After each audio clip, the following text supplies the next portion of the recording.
эркек сүйлөшүүдөн чыгып кетет дагы урганга өтүп баштайт.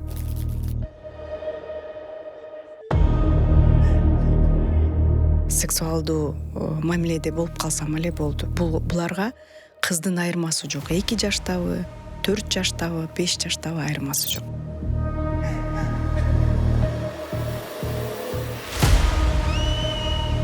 Анан азыркы заманда зомбулуктун саны сааттап эмес, минуталап өсүп бараткандай да. Азыр 14 жаштагы кыз жакында зордукталды. Ал эртең кандай бала төрөт?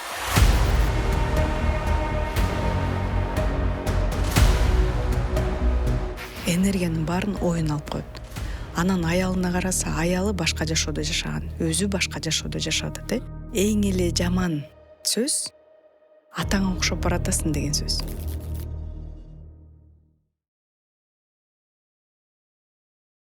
Саламатсыздарбы, биздин сүйүктүү YouTube каналыбыздын катталуучулары, сиздер менен чогуу мен журналист Айнура Миназарова жана бүгүнкү ошол 1 сааттык подкастта, 1 саатка чукул учурунда биз зөөкүр адамды кантип тааныйбыз деген маселенин тегерегинде сөз кылабыз. Албетте, азыркы учурда баягы жаңы үйлөнгөн келинди өлтүрүп койгон, жанына, өмүрүнө коркунуч салган учурлар абдан көп. Карап отурсаң, баягы зөөкүр адамдар, насилие деп коет го орусча айтканда. Зомбулук ушундай көбөйүп бара жаткандай да. Анан ар бир ата эне, ар бир эне баламды кантип коргойм, кызымды кантип мындай нормалдуу адамга турмушка узатам, бул бала жакшы эле болду экен деп коркуп келебиз. Албетте, мунун коркунучтун жөнү бар. Деги эле жашооңузда ошо зөөкүр адамдын кайсы бир белгилерин билип алып, зөөкүрчүлүктү, зомбулукту алдын алам десеңиз, анда бул подкаст сиз үчүн. Суроолор бар болсо дароо эле төмөн жакка комментарийге суроолорду жазыңыз. Биз болсо кийинки убактарда жооп беребиз. Бүгүнкү төрүбүздө болсо коногум бар, психолог жана психотерапевт, мен урматтаган, абдан жакшы өзүнүн ишин мыкты билген психолог жана психотерапевт Мураталиева Мерим Мураталиевна. Саламатсызбы? Саламатсыздарбы? Кош келиңиз. Рахмат. Келиңиз Мерим айым, бир аз өзүңүздү тааныштыра кеттиңиз. Кантсе дагы YouTube каналда биринчи жолу конокко келип атасыз. Биздин аудитория сизди тааный элек болуш керек, таанышып алыңыз. Саламатсыздарбы? Да бир жолу чакырганыңыз үчүн абдан чоң рахмат. Ыраазычылык билдирем. Мен аты жөнүм Мерим Мураталиева. Өзүмдүн кесибим боюнча дарыгермин. Кийинки кесибим бул психолог, психотерапевт. Азыркы учурда аспирантурада Москва шаарында окуйм. Өмүр бою окуп келатам деңиз. Тамаша. Бирок эң негизгиси жакшы, биз бир эле окуп ошону менен токтоп калбай, улам өздөштүрүп, улам өсүп, анын үстүнө бул психология негизи эле улам жаңы муундун келиши менен жаңы нерселерди үйрөнүп туруп, дайыма изденгенге түртө турган кесиптердин бири экен. Чоң рахмат. Дароо эле сурагым келип атат, ушул сиздин тажрыйбаңызда зомбулукка кабылган аялдар канчалык көп болот? Азыркы учурда мен 2 шаарда иштейм. Ошондуктан чынында айтсам, менин жумушумдагы 30-40% бул зордук зомбулукка кабылган кыздар көп кездешет, аял кишилер. Алардын көпчүлүгүндө астыңкы травмалардын бирден бир причинасы бул ошол зордук зомбулукка кабылган аялдар көп кездешет.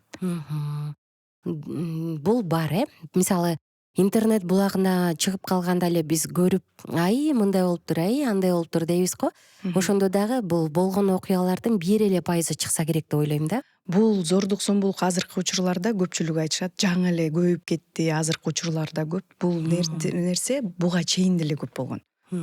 Азыркы кезде интернет, социалдык тармактар өтө өнүккөн үчүн болгондой кылып чыгарышат. Буга чейин бул абдан көп болгон. Себеби менде 50 жашта, 60 жашта, 70 жаштагы улуу эжеке болгон, анда дагы ошол нерсе болгондо. Бул нерсе буга чейин да көп болгонун дагы бир жолу ушул нерселер далилдеп турат да. Болгону азыр ачыкка чыгарганга Азыр ачыкка чыгарып, менин оюмча көбөй физический насилие деп коет го, ошол наоборот азайып баштады, бирок психологиялык насилие өтө көбөйүп баштады. Рахмат. Эң эле алгач ушул теманын башта алкагында мен зомбулук деген эмне, ушул жөнүндө айтып бериңизчи.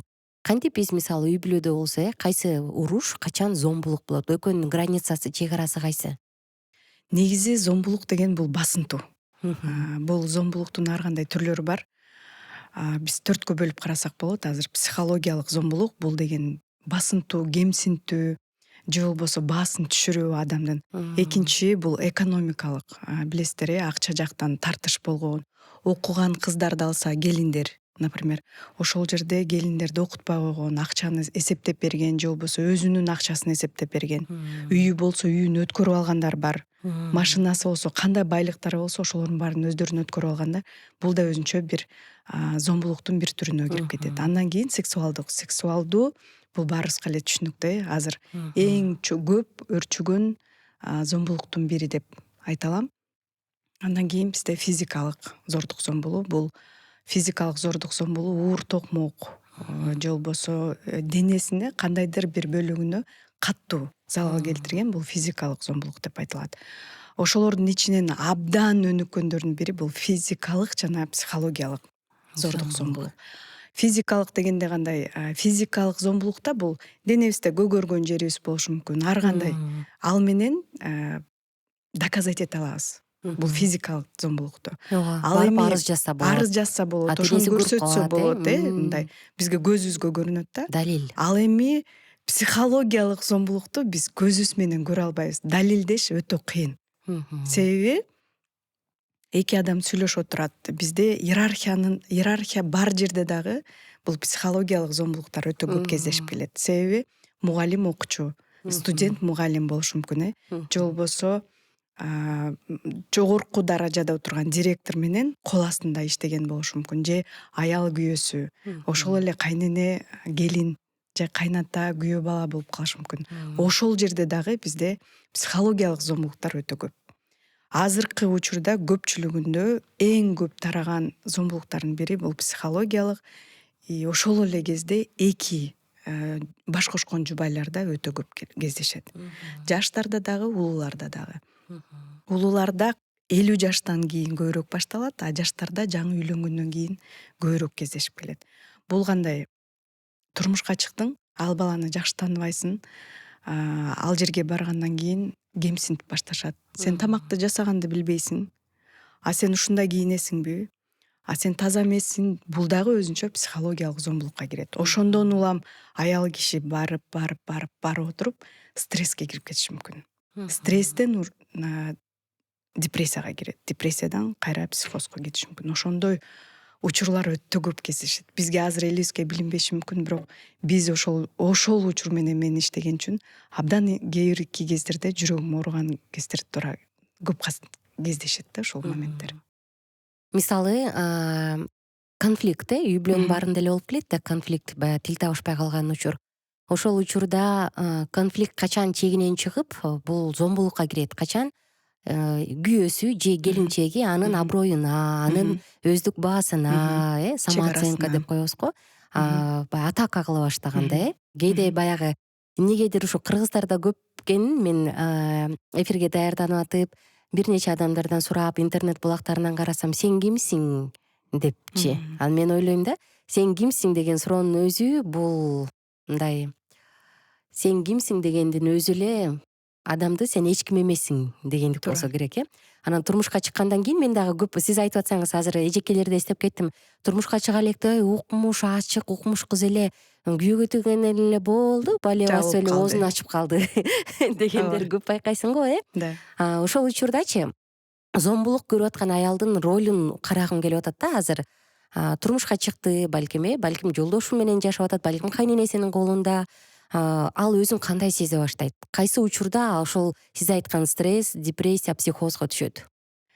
Бул көпчүлүгүндө жаш кезинде болушу мүмкүн. Себеби байкап көрсөңүздөр, мурдагы буга чейинки биздин заманда ата-энелерибизде көп ичкен кездер көп кездешчү. Атасынан, энесинен толук түрдө сүйүү ала албаган адамдар, башка бирөөлөрдүн колунда өскөндөр көпчүлүгүндө башынан баштап эле булар деген стрессте жашап келишет. Зордук, зомбулукка кабылгандар өтө көп. Себеби бул бир тууганынан, туугандарынан, ошол эле кезде коңшу колондордон зордукталган кыздар да бар да. Бирок ал нерсени айтпай келишет. Акыркы учурларда ушундай учурлар көп кездешет. Зордук көргөн кыз кимге барат? Азыркы кезде эч кимге бербейт. Буга чейин эч кимге барчу эмес. Ооругандан кийин гана неврологко барышы мүмкүн, ооругандан кийин гана кардиологко барышы мүмкүн, терапевтке барышы мүмкүн. Бирок мунун түп тамырында башка нерсе турат. Бул эмне? Бул деген ички жарат. Бул сенин өздүк денеңе кандайдыр бир кайсы бир кездерде сага жараат алып келди. Зордукталган эмес, бирок ошол зордуктоого шектелген, кармалап көргөн. Бул да болсо биздин өздүк чек арабыз. Жаш кезинен эле алган травмалардын баары менен өсүп келишет. Андан соң турмушка чыгышат. Ал нерсени унута түшөт. Себеби ата энесине айткан болушу мүмкүн же айтпай келген болушу мүмкүн. Андан кийин жашоосунда ошол эле нерсе кайталанат. Себеби ошол эле адам кайра муну кемсинтип баштайт. Себеби биздин өзүбүздүн ичибизде ички травмабыз бар. Ал кыз автоматтык түрдө жертва моментке түшөт. Жертва моментке түшөт дагы күйөөсү кемсинтип баштайт. Сен муну туура эмес кылдың десе, өзүнүн чек арасын коргой албайт. Да, мен туура эмес кылдым, макул деп баштайт. Экинчисинде дагы бир сөз айтып келет. Сен кимсиң? Ошол эле сөз. Сен ким болуп калыптырсың? Же болбосо тамакты жакшы жасай албайсың. Же дагы бирдемени туура эмес кылдың. Сен деп өздүк чек арага кирип отуруп алгандан кийин кыз автоматтык түрдө стресске кирип баштайт. Мен эч ким эмесмин. Мен бул жашоодо жашынып жашашым керек деп. Даже биздин өзүбүздүн денебизден да билинсе болот да. Ар дайым кыздар өзүн жаап жүрүшөт. Байкасаңыздар, эки желкесин көтөрүп жаап жүрүшөт. Ошол учурда дагы бул зордук, зомбулуктун белгилерин көрсөк болот. Жакшы, биз азыр мисалы ким өзүнө ошол өзүнө зомбулук көрсөтүүгө жол берип коет, өзүнө көрсөтүүгө жол берип коет. Бул кандай үй бүлөдө чоңойгон кыз болушу мүмкүн, ким болушу мүмкүн? Эми зөөкүр адамчы, ал кандай үй бүлөдө чоңоет? Эмне себептен адам ушундай зөөкүрчүлүккө барып калат? Экиге бөлүп карагым келип атат. Азыр бул психологиялык жактан, экономикалык жактан, бирөөсүн, анан бирөө даана эле көрүнгөн бул сексуалдык жактан, анан сиз айткандай материалдык, физикалык жактан, ким ушундай зөөкүр болуп чоңоет? Бул кайдан келет адамга бул нерсе? Бизде азыр жаңы мода болуп баштабады, абьюзер, нарцисс деп коебуз. Ошол эле кездерде бул адамды дагы эне төрөгөн. Ошол эле адамды эне төрөгөн. Ушунчалык жашоонун кыйынчылыктары болгон. Бирок биз азыр бала өзү чоңое берет, эч нерсени билбейт деп чоңойтобуз. Бул ошол зордук, зомбулук көргөн аялдын баласы. Себеби аял зордук, зомбулук көргөн аял кантип баланы тарбиялайт. Андан кийин ошол баладан кандай жакшы бала чыгат. Ал атасынан көргөн нерсени кантип бала кайра кайталабайт. Ошол эле нерсе биринчиден, экинчиден ата энеси жакшы болуп деле, бирок сүйүү, мээрим жакшы ала албагандан дагы ошондой балдар туура келиши мүмкүн. Себеби баарыбызга белгилүү эле бизде кайната, кайнене менен жашаган кездер болот. Өзүбүздүн чек арабызды коргой албай, биз алардан туура эмес маалымат алып калабыз дагы, ошол менен өзүбүз жашап, стрессте чоңоебуз. Бала энеден эмне алып атат? Эмоционалдык ата эне менен бирге чоңоет 10-12 жашка чейин. Ошол бала кандай жашоодо чоңоюп атат? Кимден энергия алып атат? Стресстеги энеден энергия алат, депрессияда жашаган энеден энергия алат. Андан кийин чоңойгондо ошол ичиндеги нерсени бирөө аркылуу чыгарыш керек. Ал ким аркылуу чыгат?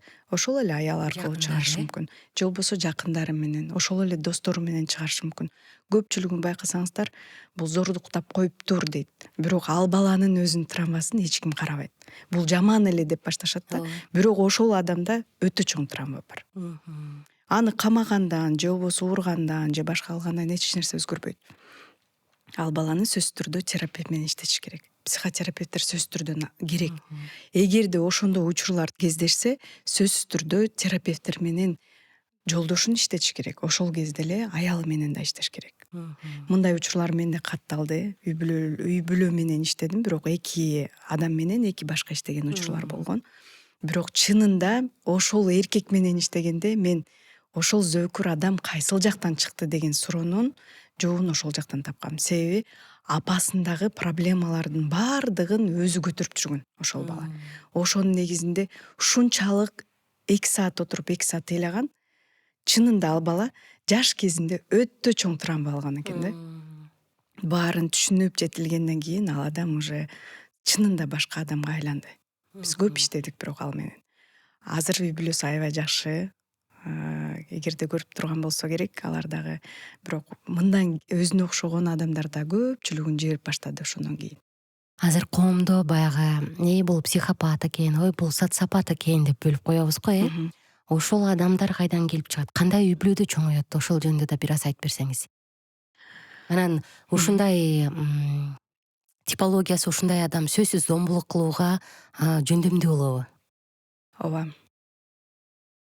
Себеби деген бул зордук, зомбулук кылгандан кийин алар өздөрүн мен ошол нерсени кылдым деп өздөрүнө плюс жактарын алат да, энергияларды. Себеби байкап көрүңүзчү, азыр кыздарыбыз турмушка чыгып атат, төрөшөт, жалгыз бой энелер балдарын таштап кетишет, жалгыз ташташат. Ал бала эмне тарбияны алып атат, кимден көрүп атат?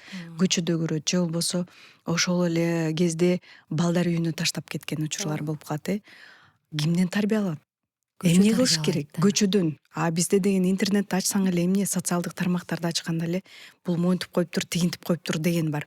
Ошол нерсе биздин программабызга кирет дагы, бала ошол көргөнүн гана кылып баштайт. Айтып атпаймынбы? Ар бир зөөкүр адам менен сүйлөшүп көрсөңүз, ар бир зөөкүр адамдын ичинде ушунчалык чоң жарат бар. Бул чоң жаратка анча мынча адам көтөрө албайт. Бирок ошол жаратты алар кантип жабышат? Тигини зордуктаганда, же болбосо өзүн башкара албай калганда ошол жараттын жапкандай элестетишет аларчы. Өздөрүнө башкача бир компенсация кылат экен. башкача бир сезимдерди алат, бирок алар андан дагы мындай жакшы сезим ала албайт да, өздөрүн алдаган сыяктуу болуп калышы мүмкүн да. Бирок байкасаңыздар, ошол адамдардын артында ким турат? Кайра эле өзүбүздүн аялдар турат. Ошол эле жертвага түшкөн аялдар, ошол эле зордук, зомбулук көргөн аялдар. Азыр 14 жаштагы кыз жакында зордукталды. Ал эртең кандай бала төрөйт? Ал кандай травмада жашайт? Анын баласы кантип чоңоет? Эгерде ошол апасынын ичиндеги травмасын вдруг угуп кала турган болсо, бала эмне кылат? Апамда ошондой болуптур деп өчө алабы? Ошондой учурлар көп кездешет. Биз көбүнчө азыр мырзаларга токтолуп атабыз, бирок психологиялык жактан зомбулук көргөзгөн аялдар деле жок эмес да. Эркектер баягы элибизде бул тили узун аял мындай ажаандай болуп деп сүрөттөп коюшат. Бирок анализ кылып келе турган болсоң, бул эркекке кадимкидей эле психологиялык зомбулук көргөзөт, сен колуңдан келбейсиң деп. Ошондой аялдар кайсы учурда зомбулук көргөзгөн болот? Күйөөсүнө же балким баласына, ошол эле тарбиялап аткан жакындарына, ошол жөнүндө айтып берсеңиз. Болбосо биз көбүнчө баягы өзүбүздү мындай коргоп туруп алабыз го, биз алсызбыз, бизге зомбулук көргөздү, биз ушинттик депчи. Бирок эркектер деле бар да бул жагынан айтылбаган үн. Туура. Акыркы кездерде биз эркектерди өзүбүз сындырып коюп атабыз. Байкасаңыздар, сен колуңан келеби? Сен колуңан келбейт, мен өзүм чыгайын. Жанагы эле бизде жетишпеген заман, Биз азыр финансы жакты көбүнчөсүн алдыга коебуз, Ошол кездерде сен колуңан келеби? Сен иштебесең, анда мен табайын деп өзүбүз чыгып кетип атпайбызбы? Өзүбүз тапкандан кийин ошол эле зомбулукту биз жолдошубузга көрсөтүп калышыбыз мүмкүн да. Сен отура бересиң. Себеби эркектер көп ойлонот, аялдар биз ойлонбойбуз. Эркектер көбүрөөк ойлонот дагы. Ойлонуп аткан учурда биз ага чыдабай эле өзүбүз чыгып кетип калган учурлар болот да. Бирок эркектин өздүгүн жоготкондон кийин эркек аябай энергиясы түшөт. Эркектик энергиясы түшөт дагы. Көбүнчө жумуш кыла албай калат. Себеби эркекке дайыма мотивация керек. Сен колуңан келет, сен күчтүүсүң деп айтып туруш керек да. Ошол эле учурларда энеден дагы көп нерсе зависит этет. Эне жаш кезинен бир жумушту кылып койду, сен моуну туура эмес кылып коюптурсуң го. Колуңан келеби? Сен ким болуп калыптырсың? Эмне үчүн моуну туура эмес кылдың? Сен колуңан эч нерсе келбейт, сен эмне деген бала болосуң деген сөздөр көп айтылат жаш кезинен. Мен экзамен тапшырганда Москва шаарына барып калдым. Ал жакта дагы 1-2 күн прием кылгам. Кабыл алуу кылганда бир бала келди. 12 жылдан бери жүрөт ал жакта. 12 жылдан бери жүрөт, бирок жумушу аябай жакшы, акча тапканы жакшы, баары жакшы. Ичинде бир чоң травма бар. Эмне кылып атасың? Колуңан келбей жатабы десем, мен колуман келбейт. Ким айтты? Кайсыл жактан келди? Менин атам дайыма сен колуңан бирдеме келеби? Сен адам болосуңбу деп айтып жүрүп, бул ичиндеги, ички сезимдеги эркек деген энергиясы сынып калган да. Сен колуңан бирдеме келеби? Сен адам болбойсуң. Дайыма сен адам болбойсуң деп катты урушчу экен да. Ошондой учурлар көп кездешет. Андан кийин ошол эле учурда ошол эле эркектер баласына кайра ошол сөздөрдү айтып калышы мүмкүн. ооба. Биз ар бир сөздүн өзүнчө энергиясы бар. Ар бир сөз менен калыптанабыз. 12 жаштан баштап биз ата эненин эмне десе ошол менен калыптанабыз. Калыптанып келебиз дагы ошол менен гана жашайбыз. Эркектерге болгон зомбулук чынында бул абдан жат көрүнүш. Аялдарга деле болгон жат көрүнүш, бирок эркектерге болгон бул башкача. Себеби аял кишилер өтө эго деп коет бизде. Эгосы өтө өсүп кеткен кездер болуп калат дагы. Ушунчалык каттуу сөз менен, ушунчалык ачуу сөздөр менен айтат. Ал адамды ошол сөз менен айткандан көрө бир жолу уруп койгон дагы жакшы да. Андан көрөчү ушунчалык ички дүйнөң жабыркаган учурлар көп кездешет. Эркектерде көп. Ошондуктан эркектер слабый болот дагы, алсызыраак болуп, алар ооруга бат ооруп калышат. Көпчүлүк инфаркт оорулар бул эркектерге тиешелүү. Ооба. Инфаркт. Эмнеден бул баардыгын ичине сактап, нерв болуп жүрүп, баягы сөздөрдү угуп жүрүп, инфаркт болуп калган учурлар өтө көп кездешет. Рахмат. Бул жанагындай үй бүлөнүн тарыхы, үй бүлөнүн модели, үй бүлөдө эмне окуя болсо, үй бүлөдө кандай сөздөрдү өсүп угуп чоңойсо, баягы уядан учса ошону эле алат го, кайра эле кийин чыккандан кийин ошол эле сөздөрдү баласына кайталайт. Керек болсо кээ бир учурлар бар го, өкүнүчтүүсү баласы ошол мамилени кайра ата энесине көргөзүп калат. Туура. Кандай мамиле кылса ошондой кылып калат. Социопат, психопат деп бир аз айта кеттим го. Ушул мен ойлойм да, көбүнчө бул баягы балдарга көргөзүлгөн сексуалдык зомбулук. Бул өзгөчө бир оор, мындай адамда, жөнөкөй адамдын психикасы бул нерсеге эзели макул болбойт болуш керек депчи. Ошол жөнүндө айтып берсеңиз, бул адамдарды кантип тааныса болот? Негизи биз коомдо тааный алабызбы мындай адамдарды? Кантип билебиз ушул зөөкүр адам болушу мүмкүн, мындан оолак болуш керек деп? Психопат деген бул өзүнчө оору. Оорулуу адамдар. Бул деген башынан эле оорулуу болуп төрөлүп калышы мүмкүн, же болбосо сексуалдык эркек балдарда деле насилие болушу мүмкүн. Ар кандай учурлар келет, ошол учурларда бул дарыланбай туруп өзү менен өзү жашап, бул эмне кылып атканын билбей, чындыкы психиатрический ооруга айланат. Оорулууга. Бул ооруларды кантип тааныйбыз? Биринчи кезекте адамдын көзүнө карасаңыздар, анын ою башка жакта, ою совсем башка жакта дагы, бирок кайсы жакты карап эмне кылып атканын өзү да түшүнбөйт. Чынында ал адамдарды бат эле байкап койсо болот. Же болбосо ушунчалык жалганды көп айтат, же болбосо ошончолук жакшы сөздөр менен алдайт, бирок биз жакшы сөздүн да өзүнүн орду бар да. Ошол сыяктуу нерсени бул көбүрөөк берет да. Анан байкап көрсөңүздөр, аларга эч нерсе кызык эмес. Алар ошол нерсени кылса болду. Себеби ошол жакты эле карап турат. Азыр фокус внимания деп коет го, ошол эле жакты карайт. Бул ошол сексуалдуу мамиледе болуп калсам эле болду. Буларга кыздын айырмасы жок. 2 жаштабы, 4 жаштабы, 5 жаштабы айырмасы жок. Же болбосо 18 жашта болуп калышы мүмкүн. Ошол эле таксисттер болуп калышы мүмкүн. Таксиде көп чыгышат азыркы кезде. Ошол эле учурда коңшу болуп жашаган кездерде көп чыгат. Же болбосо көчөдө. Аларды көргөндө алардын көзү ойноп турат. Көзүнүн тегерегин карап турсаңыздар, эки жакка ойноп турат. Анан көзү бир эле жерди карайт. Кыздарды көргөндө айырмасы жок. Улуу, жашпы, бир эле нерсени кармап турат. Ошондой кездерде абайлашыбыз керек, сөзсүз түрдө. Бизде азыр эң эле кыйын нерсе психопаттар деп коебуз, көп андай оорулар көп. Бирок ошол эле кездерде ата энелер бизди эмнеден кантип коргонууну айтпай жатабыз да. Кантип коргонуш керек? Ошол нерсени үйрөтпөй жатабыз. Ошондуктан мындай нерселер көп учурайт. Окуудан келаткан кезде, мектептен чыккан кезде, акырын басып баратканда да артынан келип баса калышы мүмкүн. Же болбосо жөн эле кармалап калышы мүмкүн. Ошондой да учурлар көп кездешет. Ошондуктан ата энелер кыздарга дайыма үйүндө айтыш керек. Кайсыл учурда ким сага кандай карайт? Же болбосо кайсыл учурда сага жакындашып келгенде сен качышың керек, же өзүңдү коргошуң керек деп түшүндүрүш керек сөзсүз түрдө. ушул жерден дагы сурай кетким келип атат. Мисалы, пандемия маалында Канадада зомбулук кадимкидей, дал ошол сексуалдык зомбулук азайбадыбы?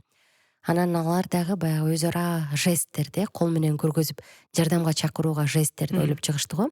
Бул эми азыр официалдуу түрдө кабыл алынган жок, бирок көпчүлүгү түшүнөт. Эгер тасмаларды, мурунку документалдык тасмаларды карай турган болсок, Орусия элинде, Орус элинде көп болчу ушундай сөздөр, баягы кодовый деп коет го өзүнчө. Негизи жөнөкөй эл, эгерде мисалы кыз байкап атса, бир коркунуч бар менде. Бул адам же балким кээдечи Мээрим айым антейин десең, таанышып жүрүп кафеге алып барып туруп деле анан ошол нерсеге барып атпайбы, баягы доверияга, ишеничке кирип туруп делечи. Ушундай маалда адам өзүнө кантип жардам бере алат ушул маалда? Балким мындай кылсаң өлтүрүп коем деп коркутат, ар кандай да.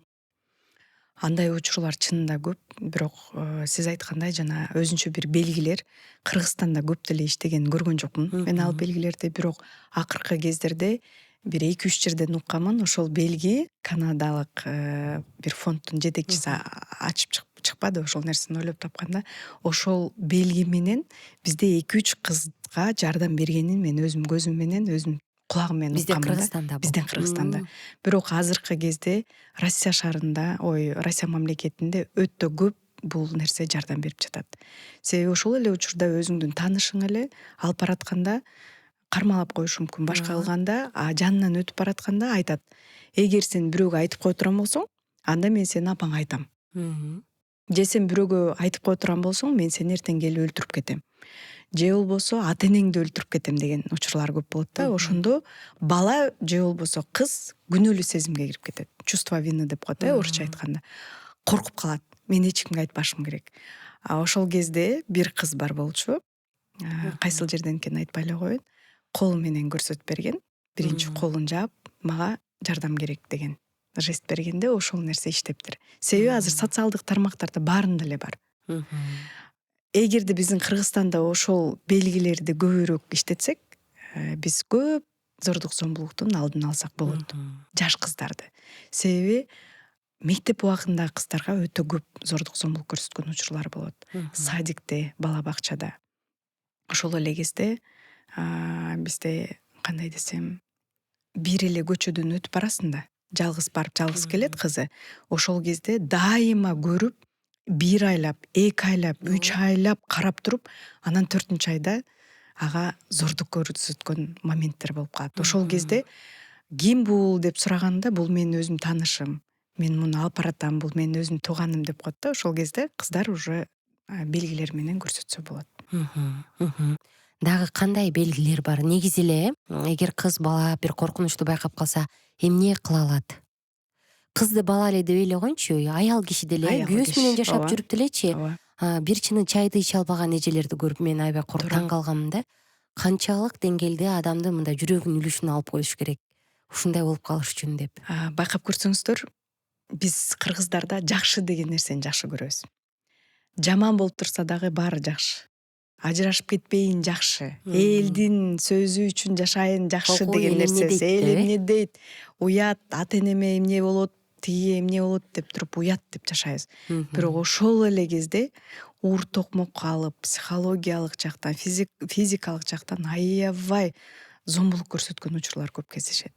Сиз айткандай, өзүнүн ичип аткан чайын дагы эсептеп ичет. Келгенде тамак ашын да эсептеп берген аялдар бар. Ошол аялдарды көргөндө, бирок сыртынан карасаң андай эмес. Үйдүн ичине келгенде ушунчалык жүрөгүң ооруйт. Ал нерсени уксаң да ишенбейсиң да, анча-мынча нерсеге. Бирок ошол кезде сөзсүз түрдө жакындарына айтыш керек. Кимдер келген учурда дагы кандайдыр бир белги менен бергенде, бирок ошол белгини дагы бизде каттуубуз го. Сразу эле баштап кетебиз го. Бир белги берип койсоң, сен ушундай кылыптырсың деп, жакындары атака кылбай акырын чечиш керек. Мунун эмне үчүн ушундай болуп калды? Кайсыл жактан келди? Белги бергенде кандай жакшы, бирок деп койсо дагы өзүнчө бир белгил. Жакшы, бирок деп. Биз ошол сөздү айтпай атпайбызбы? Жакшы, баары жакшы, жакшы, жакшы эле дей беребиз, көзүбүздү алып качып эле жакшы дей беребиз. Только көзүбүздү алып качабыз, өзүбүздү жабабыз, денебизди полный жаба алабыз. Менде баары жакшы, жакшы. Бул жакшы эмес. жакшы адамдын көзү жаркырап турат. ооба. А жакшы эмес адамдын көзүндө муң кайгы болот. Ошон үчүн биз только көзгө карайбыз. Көз биздин ичибиздеги жан дүйнөбүздөгү нерсенин баарын айтып берип турат. Же болбосо көп ооруган аялдарды байкасаңыздар, ошолордун баарынын ичинде бир башкача Чоң арманы бар, жашоо болуп аткан нерселер болушу мүмкүн да. Ошондуктан врачка келесизби, врачка айтыңыз. Жакыныңызга айта албайсызбы, врачка айтыңыз. Врачтар өзүнчө бир жолдорду таап сиздерге жардам берет. Же болбосо кризисный борборлор бар. Ошолорго айтсаңыздар болот. Же жакындарыңызга эле айтсаңыз болот. Азыр көпчүлүгү түшүнүп калды. Мурда жакшы түшүнчү эмес ата энелер. Кыздары келип менде ушундай болуп атат десе, чыда. Бизде ажырашкан киши болгон эмес. Ошонкенбиз деп, Биз баарыбыз эле ошол нерседен өткөнбүз деген учурлар келет да. Бирок азыр адамдарда көпчүлүгүндө түшүнүк пайда болуп баштады. Баары эле колдойт. Ошондуктан кандайдыр бир белги берсе болот. Кандай белги болушу мүмкүн? Бул менде баары жакшы, бирок деген сөздү айтса болот. Бул жагы уже түшүнүктүү. Бирок дегенден кийин түшүнүктүү. Акырын ал менен дальше иштетсе болот. Же болбосо ошол эле кичинекей кездеги балдарга, мектеп убагындагы балдарга ошол белгилерди көрсөтсө болот. Бир эсиңиздеби, Россия каналында кызы менен интервью алып аткан кезде эки кызды. Бир кызы сүйлөп атып эле артынан монтип койгон. Көрдүңүз беле ошону? Жок. Интервью берип аткан кезде монтип койгон. Апам жакшы, атам жакшы. Көрсө, биринчи күйөөсүнүн биринчи кызы экен, экинчи күйөөсүнүн экинчи кызы экен. Ошол биринчи күйөөсүндөгү кызы монтип туруп көрсөтүп берип атат кол мененчи. Аны кийин YouTube каналга чыккандан кийин, телевиденияга чыккандан кийин көрүп калышат дагы. Бир психолог байкап калып, ошону изилдеп баштайт. Чынында барганда ал кызга зомбулук көрсөтүлгөн момент көп болгон экен. Ошол эле кезде атасынын экинчи отчим деп коет го орусча айтканда, ошол аркылуу өтө көп чоң зомбулук көрсөтүп жаткан экен да. Өгөй атасы зомбулук көргөзчү, Ошол моментти байкаганда, бирок ошол белги өтө чоң жардам берген. Ошондуктан үйдө дагы атасынан болушу мүмкүн, башка бирөөдөн болушу мүмкүн, бир тууганынан, эки бир тууганынан айылга барганда болушу мүмкүн, Баягы биз көнүп калганбыз го, бир үйдө жатып баарыбыз элечи. Ушундай кездерде болуп калышы мүмкүн. Бул да болсо өзүнчө өтө жакшы белги. Кудай буйрса 24-жыл, 4 жыл болду бул белгинин колдонуп атканына, бирок 4 жылдын ичинде өтө көп адамдарга жардам берди. Бул эмне? Колун, биринчи колун жабат, экинчи колу менен мага жардам керек. Ошол эле. Же болбосо кандайдыр бир белгилерди неплохо, же мага жаман болду. Прям могу жерин кармап койсо болот. Чоң рахмат. Аялдар жөнүндө сөз кыла кетпедиңизби? Кыргыздарда баягы кээде акылман апалар айтып калышат го, бир жолу кол көтөрсө болду, ал оңбойт, ал дагы деле көтөрөт депчи. Ушул жөнүндө дагы токтолгум келип атат да. Кечирүүнүн чеги кайсы жерде? Ошо бизде ошо эмнегедир кечирүү десе эле кечирип баарын унутуп коюп андан ары жашаш керек деген түшүнүк бар да. Бирок кечирүү деген кайра эле ошол зомбулукту көрүп жашаш керек дегендик эмес да. Эгерде чын эле эркек күйөөсү биринчи жолу кол көтөрсө, кайра кайталанышы мүмкүнбү? Бул канча пайыз мүмкүн? Андай учурлар көп кездешет. Мен канча пайыз экенин айта албайм азыр. Бирок кээбирки учурлар болуп калат, бир кол көтөргөндөн кийин кол көтөрбөйт. Мунун дагы ички тамырын көрүшүбүз керек. Кандай проблема бар? Балким атасы апасын дайыма ур токмок менен чоңойткондур, жашагандар, Же болбосо өзү ошого склонность деп коет го орусча айтканда, көбүрөөк склонность ошол жака бардыр. Эркек киши эмне кылат? Эркек кишиде агрессия көп. Эркек киши агрессия өтө ичине чогултканда, бул бирдемени уруп чыгарыш керек. Бизге эң эле ыңгайлуу бул аял. Себеби аялды уруп чоңойткон баары эле. Аял дегенди уруш керек, башынан кармаш керек деген нерсени көп укканда, биз бири-бирибизге мурас катары өткөрүп берип атпайбызбы ошол сөздөрдүчү? Бир туура эмес сөздөрдү. Туура эмес сөздөрдү. Байкасаңыздар, башынан кармадыңбы аялыңды? Бир уруп койсоң өзүнө келип калат. Көп сүйлөп калыптыр, таяктап койбойсуңбу? Же монтип койбойсуңбу деген сөздөр көп да. Бул бири-бирибизди вирус сыяктуу эле оорутуп атабыз да, эркек кишилер. Аялды урганда кандай? Кээбирки учурлар болот, бир жолу кечирсе болот. Бул ал кайсыл учур? Эмне болду? Экинчи, ал жерде биздин аялдар да өзүбүздө күнөө болуп калышы мүмкүн. Себеби кандайдыр бир намысына тие турган сөз айтып койсок, ал өзүнө чыдабай уруп коюшу мүмкүн. Экинчиси дайыма урган. Дайыма уруп, кийин аял да көнүп калат. Жашай берет аял. Эмне болду десең, көнүп калгам, урду. Эсиңиздерде Сузакта баллонду дөңгөлөк ооба. мойнуна илген. Кийин кечирип жашап атпайбы? Азыр жакшы эле жашап атат. Эмнеге? Себеби алар өздөрү көндүрүп койгон. Өзү да көнүп калган ошол нерселергечи. Үчүнчүсү кандай?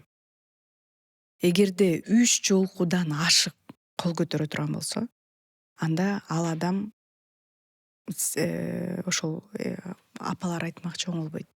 Оңолушу кыйын. Себеби бул көнүп калган адат.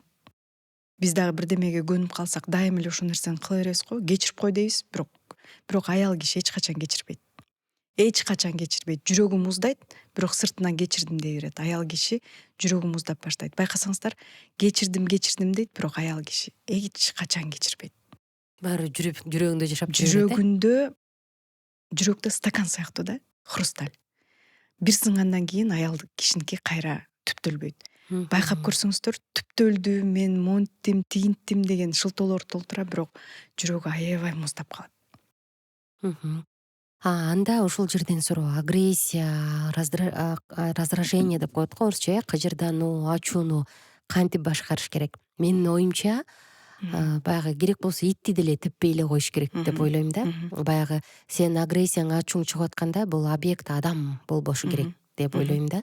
Болгондо да жарымың өмүрлүк, эгер мындай аялдын эң башынан жаратылганын карай турган болсоң, бул эркектин жарымы да, өзүнүн жарымы, аял өзүн кандай сезсе, эркекке сөзсүз, күйөөсүнө сөзсүз таасир берет. Анда эркек адамдарда эгер ушул агрессия, ушундай кыжырдануу, ачуу болуп атса, ошол маалда кантип өзүн башкарыш керек? Сөзсүз түрдө биринчи дем алуу керек. Себеби ушунчалык биз катуу кыжырданганда биз дем албай калабыз. Ошол нерсени бирдемеден чыгаргандан кийин, колубуз же бутубуз менен ургандан кийин деп баштайбыз. Ошол учурда сөзсүз түрдө терең дем алыш керек. Себеби биздин гормондор өзүнүн абалына түшүш үчүн, нормага түшүш үчүн дем алышыбыз керек. Аял кишиби, эркек кишиби айырмасы жок. Мурду менен терең дем алганда 2-3 секунд кармап, кайра түшүрүшүбүз керек. Же болбосо ошол кезде ургандан көрө эркек киши сыртка чыгып кеткен жакшы. Сыртка чыгып кыйкырып, болушунча кыйкырып алса, же бирдемени уруп чыгарса болот. Кээ бир учурлар болот, балдардын могу жактары канап кетет, колдоручу. Бирдемени урдум, монтип келдим дейт. Же болбосо агрессиясы эркек кишиде калып кала турган болсо, тремор, колдору титиреп калышы мүмкүн. Неврологический ооруларга душар болуп калышы мүмкүн. Андай учурлар менде көп кездешет. Муну да өзүнчө оору деп коет, бул оору эмес, бул психологиялык жактан эле оору. Колдору титирейт. Байкап көрсөңүздөр, ушунчалык титиреп, Эркек адамдыкы, эркек кишилердики. Азыр ар бир 3-үчү эркекте ушундай. Даже колдорун байкасаңыздар, эркектерди титиреп турат. Эмне болду эле? Эмне болуп атасың десе, айтпайт.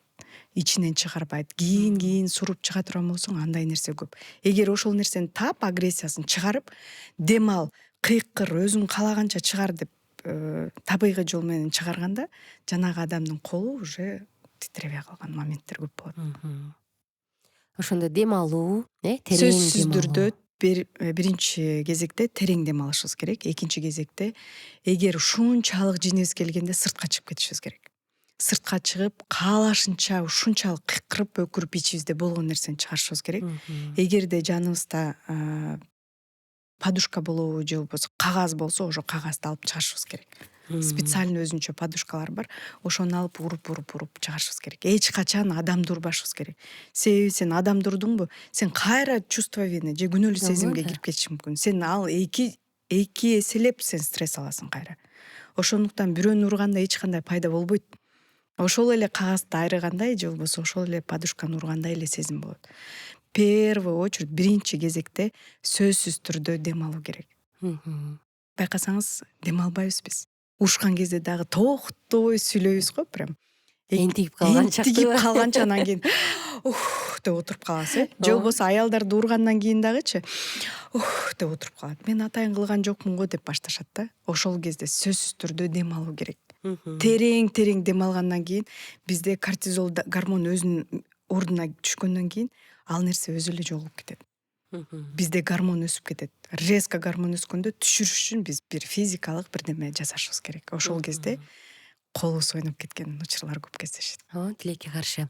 Сиз жогоруда айта кетпедиңизби Мерим айым, кээде аялдар өздөрү эркектин намысына тийип алат деп, балким мен ойлойм биздин угармандарыбыздын көпчүлүгү, көрөрмандарыбыз биз урушканды билбейбиз деп айтсам макул болуш керек да. Биз туура урушуп, туура мындай конфликтти чечкенди да билбейбиз, көбүнчө. Бала чактан ата энебиздин үйүндө сен ким элең, сен эмне кылдың, сен минттиң деп бири бирин күнөөлөө менен чоңойгонбуз. Анан кайрап туруп ойлойсуң да, бул чыгуу жолу. Демек ошентип урушуш керек экен депчи. Эгерде биз чет жактын, башка жактардын мындай китептерин, адабий китептерин, психологиялык китептерин окусаң, конфликт тескерисинче жакындатат дегенде биздикилер ой бул жомогай кайдагы дейт го. Анда ошол уруш согуш менен бүтпөй, тескерисинче жакындашуу менен бүтүш үчүн кантип туура оюбузду жеткириш керек? Эң эле жаман сөз атаңа окшоп баратасың деген сөз. Эгер атасы жакшы болбосо, ичкен болсо же ошондой абьюзер киши боло турган болсо, сен атаңа окшоп баратасың дегенде бул өтө катуу тиет эркек балага. Же болбосо кандайдыр бир адамга же болбосо жаныбарга окшош турганда эркек ал нерсени көтөрө албайт. Ошол учурда эркек сүйлөшүүдөн чыгып кетет дагы урганга өтүп баштайт. Сүйлөшүү жолу жок. Эгерде аял киши өзүнүн оюбузду биз өзүбүз туура эмес айтып атпайбызбы? Айтышты билбей жатпайбызбы? Мен муну каалайм дегендин ордуна биз эмне дейбиз? Башка жактан алып баштайбыз, чоң проблеманы чыгарабыз көйгөй кылып. Анан аягында келсең кичинекей эле нерсе болуп калышы мүмкүн, Туура сүйлөшүштү билбей жатабыз. Сиз айткандай. Конфликт дегенде эле биз урушуп кетишибиз керек, агрессиябызды чыгарышыбыз керек, болду бир катты урушушубуз керек деп өзүбүздү даярдап алабыз. Ошентипчи мен ыйлашым керек. Эмне үчүн жөн эле сүйлөшсөк болбойт? Ошол эле кезде терең дем алыңыз. Эмне деп айткыңыз келип атат? Андан эмнени сиз күтүп жатасыз? Биз күткөнүбүздү айтпай эле сен мени түшүнүшүң керек деп урушабыз да. Бирок ал сени кантип түшүнөт? Эгер сен айтпасаң, бизде сүйлөшүү жок. Байкасаңыздар, азыр тарбияны биз телефондон эле алып калбадыкпы? Кайсы бир психолог жакшы сүйлөп койсо, же кайсы бир имам жакшы сүйлөп койсо, ошону жиберип коебуз. Аялдарды монтиш керек экен десе, күйөөсү жиберип коет, күйөөсүн мондой кылыш керек экен депчи бири-бирибиз менен ошентип эле тарбияланып калдык. Эмне үчүн отуруп алып ачык сүйлөшпөйбүз? Мен муну каалайм. Сен эмнени каалайсың? Сага эмне жагат? Эмнем жакпай жатат? Же үйдөгү кайсыл нерсе сага туура келбей жатат? Кел оңдоп көрөлү. Качан гана сүйлөшүү болгондон кийин бизде жакындык пайда болуп баштайт. Бир үй бүлө келген, аялым менен иштеп аткам. Аялым менен иштесем, күйөөсү кирип калды. Аябай кызганчак экен. Кызгануу менен келди. Анан отуруңуз деп чогуу отуруп калдык биз. Отуруп анан эмнени каалайсың бул кишиден? Эмне керек десем, аялымды аябай жакшы көрөм десе, тиги аял карап оозу ачылып отурат да. Айтпайсың го мага дейт. Тиги айтып берип атат. Мен аябай жакшы көрөм, просто аялымдын бир эле нерсеси жакпайт дейт. Үйгө конок келсе, дайыма уруш чыгарат. Көрсө бул мурда апасы ошондой болгон үчүн атасы уруп койчу экен. Ошол нерсени аялы кайталап берип атат. Ошондуктан бул кишиге конок келгенде сүйлөнгөн жери жакпайт экен дагы, бул өзүнүн өзү агрессияга алдырып кетет экен да. Ушундай учурлар көп кездешип калат да. Андан кийин дагы эмне? Үйгө келгенде дейт, шкафты жакшы тазалабайт. Ошол эле. Сиз ошону айтып көрдүңүзбү десем, мен аны айтып көрсөм, бул таарынып калышы мүмкүн деп айтпайт экен. Сүйлөшүү жок, жөн эле. Отуруп алып анан айттым, экөөңүздөр сүйлөшүп алгыла деп сүйлөштүм. Ачык эле отурам, мен угуп отурам, сүйлөшөт. Бири-бирин айткандан кийин кайра жарашып, кайра кетишти. Азыр эң бактылуу жашаган адамдар. Күндө сүйлөшөбүз дейт.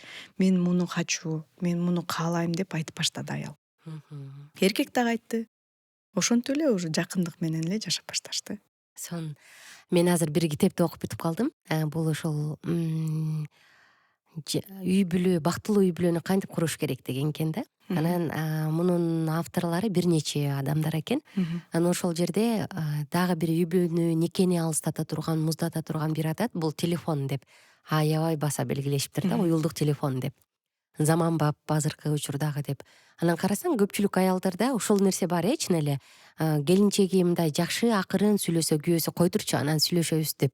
Кээде эркек деле ошондой болуп калат да. Кыйкырмайынча баягы сигнализация ваң демейинче мындай баары нормально эле күтө турат дегенди кылып бир игнор кылабы, ушул сыяктуу сезилет да. Анан телефон чукуйт, телефон менен жыргап каткырып жата берет, ал жактан көрүпчү. Анан байкуш аял бир жакта керелди кечке аны күткөн аял анын көңүл бурусуна муктаж дагы. Анан аягында скандал чыгарат да, кыйкырып баштайт.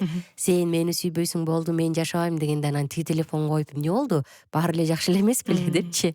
Ошол учурда эркек адамдар жөнүндө дагы бир аз сөз кылгым келип атат да. Кээде чын эле мындай карасаң жашоодо ушундай эле болуп калат. Мен өзүм келиним бир жолу айтып атат да. Келет дагы кечке компьютердин жанында отурат, эмне болдусуң, мен чарчадым дейт.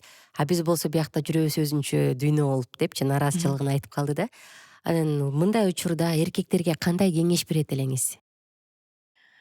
Азыркы учурда телефондун жакшы да жагы бар, жаман да жагы бар. Жаман жагы бул бир үй бүлөнү бир үйдө жашап алыстатып баштады. Эне баладан алыстады, ата баладан, аял күйөөсүнөн алыстаган учурлар. Ошол эле кезде мурда биз үйүнө барып сурап отуруп келчүбүз, өзүбүздүн эле ата энебизге. Азыр эмне кылабыз? Телефондон көрөбүз, видео вызов менен көрөбүз, болду, сагынычыбызды таратабыз. Чынында жакшы жагы, жаман жагы бул алыстатуу. Экинчисинен сүйлөшүү жок. Балдар дагы, кичинекей балдарга дагы телефон берип коебуз, же ал менен сүйлөшпөйбүз. Кичине кезибизде бизде бул стакан, бул мындай деп түшүндүрчү апаларыбыз. Азыр эч ким түшүндүрбөйт жаш балдарга. Андай учурлар өтө көп кездешет, сиз айткан учурлар. Себеби эркек эмне кылып атканын түшүнгөн жок. Үйдөн энергия алган жок. Эмне үчүн? Себеби бул бир оюн чыкпадыбы азыр эркектер ойногон. Ошол оюнга кирип кеткен дагы бул энергиянын баарын оюн алып коет. Анан аялына караса, аялы башка жашоодо жашаган, өзү башка жашоодо жашап атат. Сөзсүз түрдө үйгө сен энергия бермейинче үй сага энергия бербейт. Ооба. Аял бул гүл сыяктуу. Канча суу куйсаң, ошончо гана өсөт. А биз эркектер суу куйбайт дагы анан нааразычылыгын башташат. Мен аялым мындай, тигиндей деп. Бул баардыгы эркектерден. Багбан кандай болсо, жемишиң кандай кааласаң ошондой аласың дейт го. Биз канчалык суу куйсак, ошончо гана ала алабыз. Эркек кишилер көпчүлүгү аялдарга жакшы көңүл бурбай калды, чынында. Себеби мен иштеп таптым, акча табатам, кыйналып атам деп эле калат. Чарчап калдым дейт да. Эмне үчүн ал жака көбүрөөк энергия берет? Ал жакта өзүнө 8 сааттык энергияны бөлсүн, андан кийин үй бүлөсүнө 2-3 саат сөзсүз түрдө үй бүлөсүнө көңүл буруш керек. Бул 1 саат аялына сөзсүз. Себеби аялда бүт береке аялда. Эмне үчүн ишиң жүрүшпөй жатат? Себеби сен аялыңа көңүл бурган жоксуң. Береке жок. Берекеге суу куйган жоксуң, мындайча айткандачы. Бул өсүмдүк сыяктуу эле. Бир гүлдү элестетиңиз, күндө келип суу куюп турушуң керек. Эмне деп кеңеш бермек элем? Телефонду эгерде колуңуздардан келсе, үйгө келгенден кийин 2-3 саат тындырыңыздар. Себеби бул эркектердин өзүнүн ден соолугуна өтө зыян келтирип жатат. Азыр байкасаңыздар, урологический оорулар өтө көп. Кайсы жактан келип атат? Бүт бардыгы бул телефондо болушу мүмкүн. Бул өзүнчө бир луч. Балдардын жанында сүйлөшүп көрсүн, эмне проблема болуп атат, эмне көйгөй, эмне жаңылыктар, өзүнүн ичиндегилерин психологко барбай эле аялы менен сүйлөшсүн. Кээ бирки жакшы нерселерин балдар менен бөлүшсүн. Балдарын отуруп алып мактансын. Сен кимсиң? Кандай атасың? Эмнелерди жасап атасың? Эмне жумуштар жасап атасың?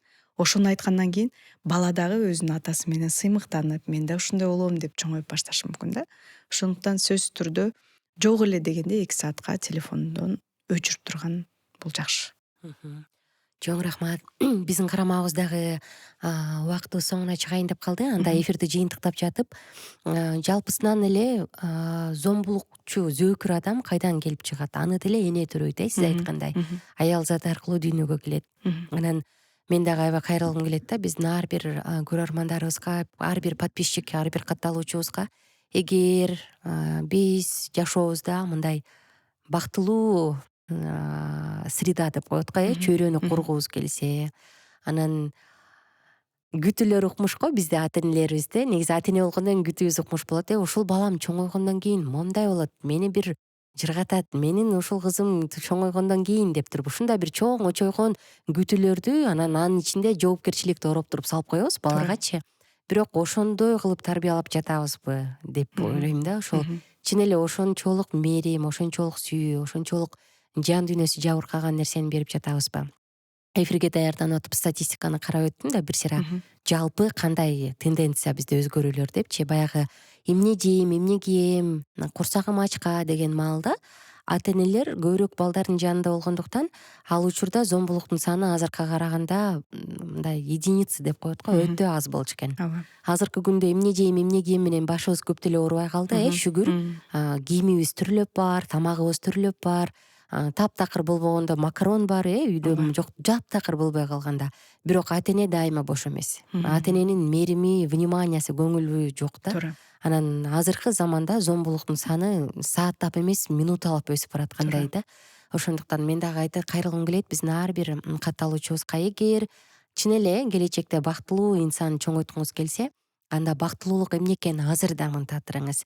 Эч качан мындай болбойт, мен балам бактылуу болсун деп иштеп атам деп иштеп жүрүп өтүп кетебиз. Анан балабыз болсо ошол эле модельди кайталайт. Мен балам бактылуу болсун деп иштеп жатам дейт дагы, ал да өтүп кетет. Ошентип өмүр жөн эле өтүп кетет. Эгер жөн эле өтүп кетсе жакшы, эгер бирөөнүн залакасы тийсе, анда бул өкүнүчтүү. Ошондуктан Туура. келиңиздер, азыркы муунду биз кандай тарбиялап жатабыз, эмне берип жатабыз? Балким балага 10 кружоктун кереги жоктур жумасына. Балким балага сууга сүзүп деле каалабайт болчу. Балким балаңыз футбол деле ойногусу келбейт. Балким балаңыз жөн эле сиздин жаныңызда отуруп 1 саат сүйлөшкүсү келет. Келгиле ошол жөнүндө ойлонолу. Анткени баарынан бийик бул мээрим, сүйүү, адамды тойгуза турган, анан адамгерчиликти өстүрө турган. Ушул нерсеге көңүл буролу. Суроолор болсо ылдый жакка комментарийге сөзсүз жазыңыздар. Биз Мерим Мураталиевна менен кайра байланышып, буюрса жооп алып бергенге да аракет кылабыз. Балким кайра дагы бир жолу эфир кылабыз, суранычтар көп болсо. Анда сизге келиңиз, эркин микрофон. Урматтуу ата энелер, урматтуу биздин айымдар, мырзалар. Сиздер бактылуу болушуңуздар керек. Эгерде эне бактылуу болмоюнча, бизде коом да оңолбойт. Ошон үчүн эне биринчи кезекте бактылуу болуш керек. Эне бактылуу болсо, бала да бактылуу. Эненин бактысына көпчүлүк учурда атанын залакасы көп дейт. Ошондуктан жолдошуңуздар сиздерди жакшы көрүп, сүйүп, бактылуу кылганда гана сиздердин балдарыңыздар бактылуу болот. Ошондуктан баарыбыз бактылуу болгонго милдеттүүбүз. Бул жашоо биздин жашоо. Бул жаркыраган жашоону жаркырата жашаганды үйрөнөлү. Биз эң бактылуу адамбыз. Ошондуктан эч качан бири-бириңиздерге жамандык кылбаңыздар. Жаман нерсе жок, жаман адам жок. Баардыгы өзүбүздөн чыгат. Ар дайым бактылуу болуңуздар. Чоң рахмат. Мерим айым келип бергениңизге рахмат. Рахмат сиздерге дагы. Дайыма сизди чакырганда радиого болобу, бул жакка болобу, дайыма рахмат, ооба буюрса деп келип бересиз. Чоң рахмат убактыңызды бөлгөнүңүз үчүн. Анан сиздин ошол адамдарга тийгизген таасириңиз дагы да көбөйө берсин. Рахмат. Жакшы таасирлер ушундай адамдардын тагдырын, жашоосун өзгөртө берсин. Анан точка поворота деп коет го, болду, ушундан баштап менин жашоом өзгөрдү. Качан дегенде, ой ушул психолог менен, Мерим менен сүйлөшкөндөн дептир, ушундай жакшы бир өзгөрүүлөрдүн күүсү болуп жүрө бериңиз. Айтканыңыз келсин. Рахмат. Жана биздин коногубуз психолог, психотерапевт Мерим Мураталиевна болду. Амандашканча сак саламатта туруңуздар, сиздердин комментарийлерди күтөбүз.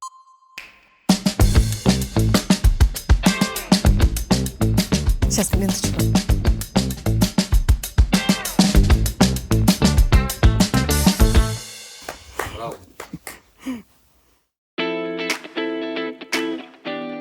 Мен Мураталиева Мерим Мураталиевна, психолог жана психотерапевт. Зөөкүр адам деген ким? Адамдын зөөкүр экенин кайдан билсем болот? Зөөкүр адам бул психологиялык жактан ооруган адам, бул оорукчан адам. Ал адамды көз карашынан же болбосо баскан турганынан билсеңиздер болот. Бардык адамдар зомбулук көргөзүүгө жөндөмдүүбү?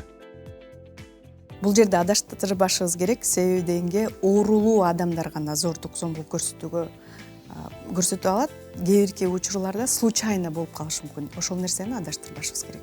Зөөкүр адам зөөкүрчүлүктөн өз алдынча кутула алабы? Жок, бул жерде кутула албайт, сөзсүз түрдө адиске кайрылуусу керек.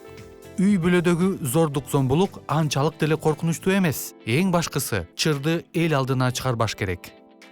Бул жерде туура эмес. Себеби үй бүлөлүк зордук, зомбулукка кирип кетет. Бул психологиялык жактан же болбосо физикалык жактан болушу мүмкүн. Сөзсүз түрдө адистердин жардамы керек. Бир жолу психологиялык же физикалык зомбулук жасаган адамдын кайра кайталаганга жөндөмдүүлүгү барбы? Бул жерде кайталашы мүмкүн. Муну дагы адистер менен чогуу карап көрүшүбүз керек. Эгерде 3 жолу кайталанган болсо, андан кийин дайыма кайталашы мүмкүн. Мени үйдөн күйөөм сабап салды. Эмне кылышым керек? Сөзсүз түрдө биринчи кезекте туугандарыңызга, жакындарыңыздарга айтышыңыздар керек. Же болбосо 102 номерине чалып, болуп жаткан окуяны менен тааныштырышыңыздар керек. Милиция эч кандай чарба көрбөсө эмне кылам? Анда 911 номерине горячий линияга чалып, онлайн консультация алыңыз, же болбосо башка органдарга кайрылсаңыздар болот. Күйөөм ар бир тыйынды эсептеп, айламды кетирди. Эмне кылсам болот? Бул экономикалык зордук зомбулукка кирет. Сөзсүз түрдө жакындарыңыздар менен сүйлөшүңүздөр, адистерге кайрылууну унутпаңыздар. Үйдө бир психикалык жактан оорулуу тууганыбыз жашайт. Андан корком. Эмне кылышым керек? Сөзсүз түрдө биринчи кезекте ата-энеңиз менен сүйлөшүп, ата-энеңизге баарын жайынча түшүндүрүп бериңиз. Эгер ата-энеңизден жардам болбосо, анда тууган уруктарыңызга же болбосо жакындарыңызга сөзсүз түрдө айтыңыз.